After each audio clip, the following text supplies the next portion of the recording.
What's up, guys? Diego here, and this is the first episode of Movie Talk. I love talking about movies, I love reviewing them, I love analyzing them, and that's what we're gonna be doing here. We're gonna discuss different aspects of films because there's so many moving pieces when it comes to a movie. It takes a lot of work to put a film together, and there's all those different elements that we should be discussing individually. Essentially, I'll be rating each of those individual things, and all those ratings added up will be the final rating of the film. We're gonna be rating and discussing storyline, casting, characters, locations, cinematography, soundtrack, and sound design. All those elements I feel are what make a film what it is. I'll preface this review with saying that I'm not the craziest Marvel fan, but I will go out to see one of those movies because they are joyrides. They're like fucking roller coasters. I enjoy them. I think my favorite series is Guardians of the Galaxy, just in terms of the writing and the vibe of the general film. I feel like Marvel hits the marks with their films typically. So today we're discussing Doctor Strange and the Multiverse of Madness. I went into this movie not knowing much about what was gonna happen in it. And I'd say I overall enjoyed it, you know? It's not too complex of a film. I think it's the first time Marvel took a real horror approach towards its cinematography and storyline, where it's more psychological and in the mind sort of drama. And it's actually taking cues from horror movies, like a few jump scares, shadow play, a lot of darkness in this movie. And it's got much more of a serious tone than other movies from Marvel have had before.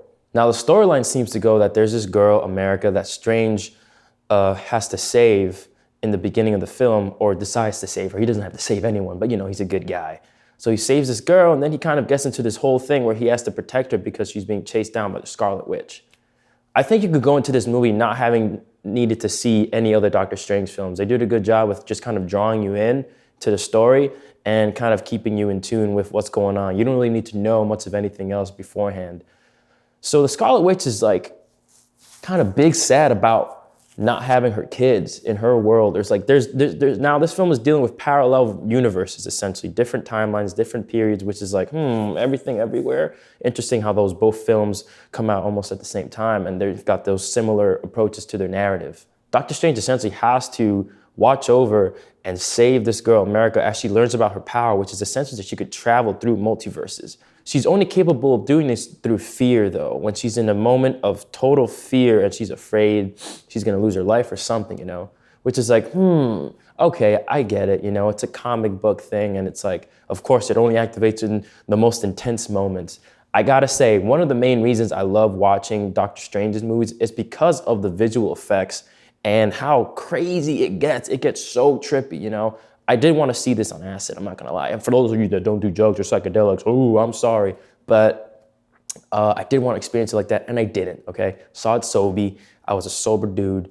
And overall, you know, the storyline, I didn't really care for it that much, I'll be honest. I mean, you got the Scarlet Witch who is trying to kill this girl and take her power so she could travel to another, oh, by the way, spoilers alert. Oh my God, I keep forgetting spoiler alerts. This is a spoiler alert review. So Wanda, the Scarlet Witch, is trying to kill this girl, and Doctor Strange is protecting her. This Scarlet Witch is strong. They established that really well, that she is powerful and she could take out people because she plays with the mind. Not only could she play with physical objects, telepathy, and other things, she can literally just get someone to run away from her by mentally invading into their space and being like, hey, you're scared, get out of here, and they'll run. She's so powerful that even Doctor Strange has a lot of problems fighting her. It takes a lot of emotional strength to tune into what that character is experiencing. She seems to be experiencing loss and a want and a need for her children. And I get it, children, like mothers love their children. And if you lose them, you know, that's a thing that I'll never understand. But in the universe, this Scarlet Witch, I believe, never had the kids, but she knows the experience of having these kids, and she wants that experience. She wants that experience as a mother. Simply put, you know, her life is pretty fucked up and devastating. She just wants her kids. Now to go and like kill tons of people, destroy shit, and try to kill this girl and get her power just because she wants to get to her kids, I might be missing something here. Is she cuckoo? Is she like, what's going on there, you know? I don't feel like I connected I didn't connect to that drive of hers, you know? I didn't feel that real intensity for some reason, even though she's killing people left and right and whatever. Like, I just didn't buy into it. It's like, damn, you're going this far for your kids. Like, I guess. I just have to accept it, but I don't really dig it, So the whole time I'm watching the movie is like, this is a lot for you to do, for your kids. And then America, that whole part of like her power just activating when she's in a moment of fear, I get it, that's kind of like I feel like that's a movie trope, It's like, of course, when something intense happens, then her power kicks in. Yeah, man, and I think the aspect of the story that I enjoyed is how they traveled through the multiverse, and really it's Doctor Strange aspect, like him hearing about his other versions or him seeing like the evil Doctor Strange, which was pretty cool. I think I would get the story of this Marvel film maybe a 2 out of 5. It's just not really enticing to me. Although how they presented everything, the action and all that is kind of thrilling, the overall narrative that we're supposed to buy into and follow, I personally didn't care for it too much. Now casting, we have Benedict Cumberbatch obviously in the role of Doctor Strange. I mean, he kills it. He is that character and I could buy into it. Everything that he does as that character is that character, simply put. And I love what he's done with that character. I love how his general demeanor is, and it's consistent throughout. He's a smart guy. He's quick to think, and the one that we're following, the Doctor Strange that we're following, he's all about just being good and saving the day. So this actress, that's a crazy first name. Who played America? Crazy first name. I don't know how to say that. I'm gonna try it. I think I was gonna say Cheeto. Yeah, it was a Cheeto, something like that. I should have looked this up. Anyway, Ms. Gomez, I'll say her last name, right? I didn't really enjoy her acting too much. I felt like, because I watch a lot of movies, I guess, and I'm looking at her face and I'm trying to read her reactions, and sometimes I don't read anything. It seems too flat. It seems like her acting was kind of flat, and I know she's a kid, she's young, but that's the thing about kid actors too, like sometimes they can't convey or portray enough things, and this is a heavy green screen VFX film, so it really reminded me of Shia LaBeouf and when he did the Transformer films and how reactive he was to all those things. You could buy into it. When I was watching her, I didn't really feel that from her, Elizabeth Olsen did a really great job. I think there is a lot of pulling of sadness, pain, and emotion that you have to convey. And she did a great job, especially when it got towards the end of the film where it got even more intense and she's just more essentially unhinged, She does kind of lose it in this chase of madness, really. I mean, I love the title of the film because it is madness. She falls into madness, they go into that madness, and we follow them through that madness. It's a lot of madness. But she killed it. I have no qualms with her either. I mean, she's a great actress. She knows what she's doing, and she did her part. Great job, Scarlet Witch. You scared the fuck out of me. We had a lot of cool shit here that I'm not gonna spoil, but I mean, we had, all right, this is a spoiler, right? We had Professor Xavier, man. We had Patrick Stewart come as Professor Xavier. That scene blew my mind. That mini scene, that's all I'm gonna say, actually, because I don't wanna say too much shit. This movie just came out, so I'm not gonna say too much, but that was really cool. Overall, I think the casting's cool. It's a Marvel film, so they got the main role set up. It's cool, they did their part. America was kind of only iffy thing, so I'd give the casting 3 out of 5. The casting falls in line with the characters, right? The characters are what we're analyzing now in the aspect of the film. It predominantly is what? Doctor Strange, America, and the Scarlet Witch. We're following these 3 characters, right? America has a certain arc where she becomes aware of her power, stronger, and she starts taking control. It takes her to the end. It takes her a lot. Seems like this could have been a conversation they could have had in the beginning. Hey, listen, you're pretty powerful. Try to use it instead of being afraid of it. Could have happened early on, couldn't it? Well, it didn't, It had to happen at the end of the film during the climax when things were just really out of control. I fuck with all the characters in this movie. I love Doctor Strange films. I love Scarlet Witch, her powers. I think it's like OP for sure, but I'm still watching, entertained by the individuals, predominantly Doctor Strange and how Benedict Cumberbatch portrays that character. Characters I've give a 4 out of 5. I do like America, although I don't like the acting too much from Miss Gomez. I think the character is very interesting. The fact that you could travel through the multiverse with like these punches and these hits, like that's pretty cool. Now, location is the other aspect. Locations kind of fits better for other films, I feel like, because Marvel movies are predominantly green screen and huge budgets. But I mean, location, I can't say much for this. I feel like actually, never mind. Let me backtrack because they had some beautiful spots. Obviously, they use a lot of VFX and they're traveling this multiverse, but like the New York in a different like universe, in a different, multiverse.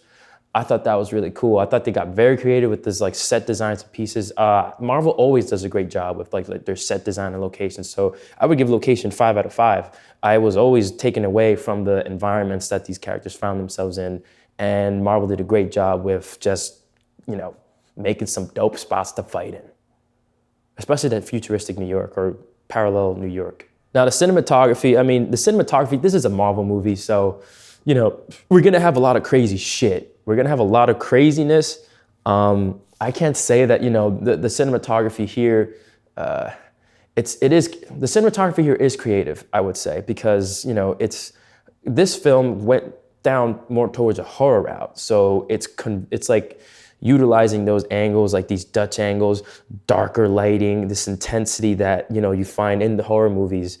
But it also had great shifting contrast when it wasn't that way, A lot of the camera work is smooth, gliding, and it's like you don't even think about it when you're watching it. You're just enjoying it. It's very visually pleasing, a lot of eye candy. And I love what they do with how they can convey certain moods and tones with how they light and how they have the camera close up to certain moments. Like, Marvel films always have some pretty great cinematography, so I'd have to give it 5 out of 5. We're gonna be analyzing score. The score of movies are generally important to me. I love listening to music in general, but also I really love listening to the scores of films. For example, Interstellar, the score that Hans Zimmer did in that film, fucking phenomenal. I stuck with that music for a minute, That music actually made me feel something and think something.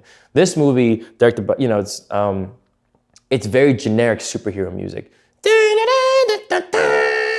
It's very generic. I didn't really care for it, I'd honestly give the score, simply put, a 2 out of 5 because I still think it did its job.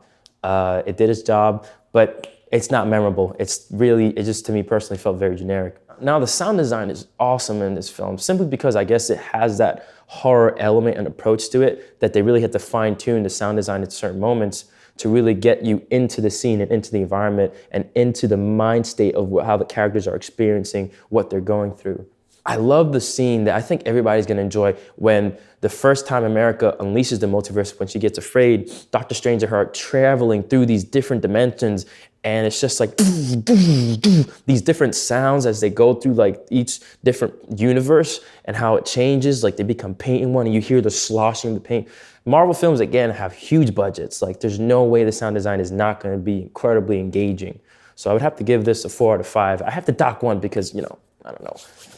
I'll say, fuck it, it's 5 out of 5. I enjoyed it. The sound design is good. It's in depth, and I think it did a great job at bringing you into these different worlds and the craziness and madness of it all. This movie is directed by Sam Raimi. He did the Spider-Man film, so I think you could kind of get a sense of that feeling, especially those action sequences. Some of the monsters were a little too cute too for me. Like I get it's like supposed to be a hybrid movie for adults and kids, but it was a little too cute. Overall, I'll give the film a 2.5 out of 5. I think it was very fun and engaging, but I don't think it really was, honestly, as good maybe as the first Doctor Strange. I think the first Doctor Strange was a nice narrative, and I enjoyed kind of processing the changes that character, Doctor Strange, was going through when he first initially realized his powers and all these things. This movie, I felt like it's more buying into just the extravagance of the trippiness that these movies can, have and execute. America's acting, since he's such a pivotal role, I wasn't really into it, and the storyline I wasn't too into. So I was just really enjoying the visual elements and the sound elements. Personally, that's how I feel about it.